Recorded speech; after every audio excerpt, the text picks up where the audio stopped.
Assalamualaikum warahmatullahi wabarakatuh. Ya, berjumpa kembali dengan saya Dr. Yongki dalam acara Ruang Sehat Rehat. Ya, oke. Nah, pemirsa yang dirahmati Allah, tentunya masih setia ya untuk menonton acara Rehat Ruang Sehat. Oke, tidak usah berlama-lama pemirsa ya. Jadi begini, akhir-akhir ini banyak sekali kasus-kasus seputar kanker yang mana kejadiannya itu meningkat loh. Nah, tentunya buat kita menjadi lebih waspada ya. Tidak usah panik tapi waspada. Oke, kita akan bahas salah satu jenis kanker yaitu CA kolorektal. Nah, CA kolorektal ini apa sih sebetulnya? Ya kanker yang ada di daerah usus besar dan sekitar rektum ya atau saluran menuju ke anus.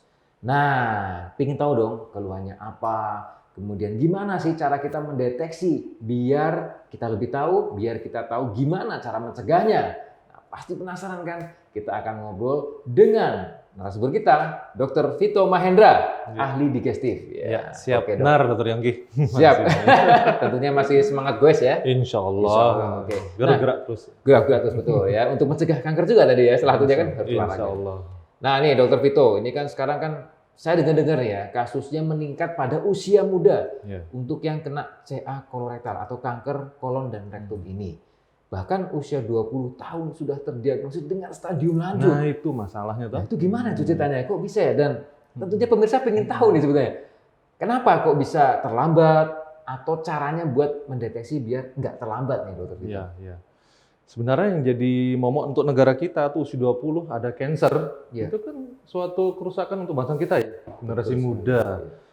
Seperti 20 harusnya 30 usia produktif bekerja, tapi kena cancer. Itu ada sesuatu yang salah sama rantai genetik bangsa kita, ya tak? Rantai genetik sampai bangsa ya? Bangsa. Oke. Coba Bisa pola, sampai bangsa. pola makan anak muda mulai usia puluhan, ya 10, 15, 20 tahun. Anda tahu misalnya ya, saya tidak mendiskreditkan tukang seblak ya. Seblak dibakar lah sekarang ya, modifikasi. Iya. Bagaimana zat kansernya, risiko terhadap muda berbahaya nggak? Itu kan jadi semacam makanan pokok nomor 2 kan sekarang ya. Jadi Oke. itu yang harus diwaspadai. Jadi makanan tuh pengaruh banget ya? Loh, apa yang masuk ke dalam tubuh kita, Rasulullah juga mengajarkan toh, Iya. akan menjadi nutrisi untuk tubuh kita. Ya kalau memang itu makanan yang penyebab kanker yang dibakar, maka menyebabkan peradangan awalnya radang ya, lama-lama kan menjadi tadi kanker di usus. Itu yang bahaya. Jadi faktor satu adalah makanan ya. Satu Itu apa penting yang banget ya. dimasukkan. Apa yang kita makan ya? Iya. Oke. benar. Nah, kira-kira untuk mendeteksi dini nih, misalnya nih, oh ini kemungkinan arahnya ke sana nih. Kira-kira ada nggak clue-cluenya mungkin ya? Pola defekasi, pola BAB dan sebagainya mungkin Dokter Vito bisa menjelaskan. Sebenarnya sangat mudah. Iya. Ya. Anda kalau kira-kira buang air besar normalnya berapa? 1 kali sehari lah. Nah itu.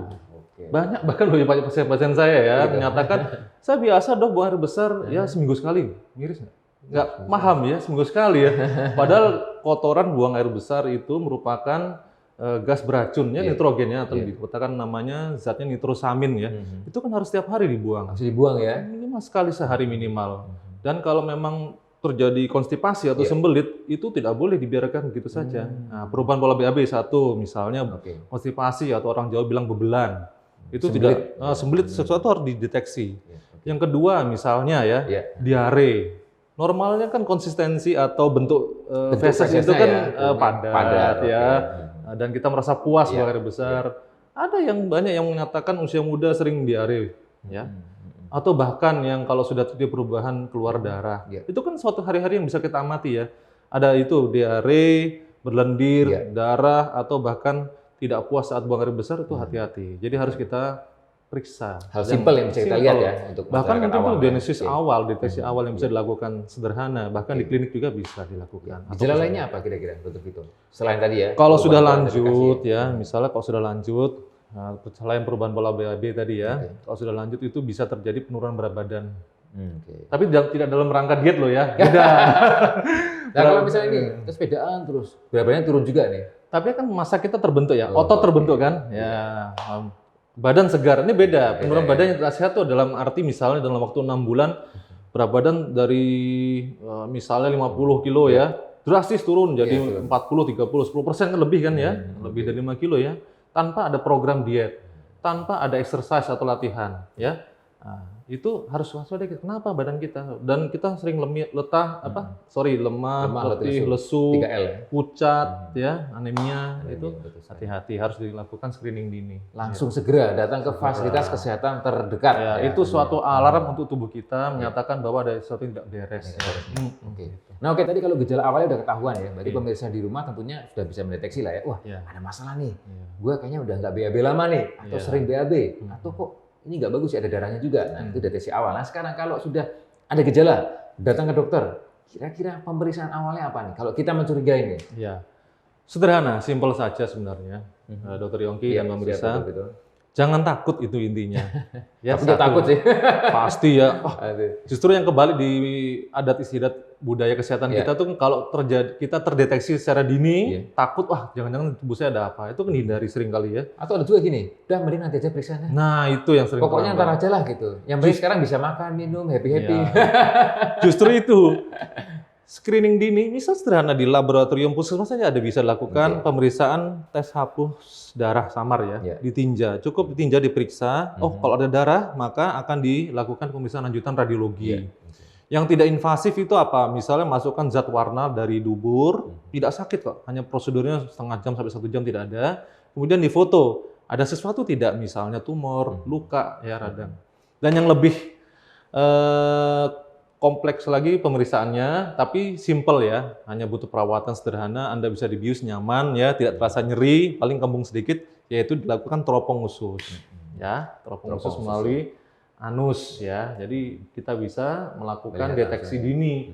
Bahkan tumor sekecil 1 cm saja misalnya kalau ada bisa terdeteksi lebih awal. Ya, jadi ternyata halnya sebenarnya simpel ya untuk mendeteksi ya, tidak terlalu rumit, dan sebetulnya di fasilitas-fasilitas yang Fas ke-1 misalnya bisa dilakukan juga. Dan kalau teropong tadi tentu saja di rumah sakit yang minimal kelas B ya, dan ditanggung oleh BPJS. Nah, penting juga itu ya. Itu penting itu. Jadi BPJS menanggung ya untuk tindakan kolonoskopi asal jelas ininya ya.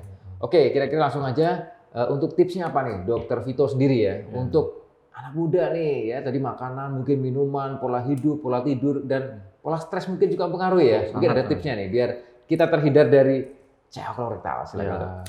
Kalau kita sudah dengar klasik itu ya, hindari makanan-makanan yang tidak sehat. Itu sulit ya kadang ya. Karena enak ya. Jadi tubuh tuh kadang ya, itu kan appetite ya, rasa dari otak aja. Kita ngatur sebenarnya. Oke lah, sekarang tips saya, cheating day atau istilahnya pingin rekreasi makanan, boleh seminggu sekali ya. Tapi tentu saja harus dikombinasi ya. Sisanya banyak buah, sayuran otomatis. Kemudian sesuai ajaran Rasulullah, sunnahnya berhentilah sebelum Anda terlalu kenyang ya, agar tidak membebani kerja dari usus yang berlebihan. Kemudian terakhir adalah pasti gerak produktif, terutama anak muda ya, gerak. Apa yang Anda bisa lakukan, jangan mager istilahnya ya. Mager itu tentu saja menyebabkan tadi aktivitas dari usus, tumpukan dari kotoran di usus tidak bisa terbuang dengan baik ya. Jangan mager dan jangan baper mungkin. Penting minum air putih. Nah, setuju. Dan jangan lupa goes ya. Oh ya pasti. Ini tidak hanya gue lari kan ya. Nah, ini nih, dengar-dengar tentang pemeriksaan kolonoskopi mungkin nanti kita akan bahas di episode yang berikutnya ya. Tentunya bersama Dr. Vito tentunya, dan tentunya juga nanti kita akan memberikan surprise ya. Surprise. 1-2 lagu nanti ya. Insya Allah. Temani lagu saat kolonoskopi. Oke pemirsa, ya dimanapun Anda berada, terima kasih. Mungkin ada sedikit tips tadi dan cara mendeteksi dini nih ya tentang CA kolorektal. Simple ya. Cukup kita lihat bagaimana pola defekasi atau pola buang air besarnya jika ada yang dirasa yang cukup lama ya, seminggu sekali, atau mungkin sering BAB dan volumenya, konsistensinya juga cair ataupun ada darah, segera diperiksakan ke fasilitas kesehatan terdekat. Dan kalau perlu tindakan teropong kolonoskopi nanti bisa dirujuk dari dokter Vaskes pertama jika menggunakan BPJS. Terima kasih pemirsa Rea dimanapun Anda berada, mudah-mudahan tips dari kami bermanfaat. Saya dan Dr. Vito dari studio Sultan Agung undur diri. Terima kasih. Wassalamualaikum warahmatullahi wabarakatuh.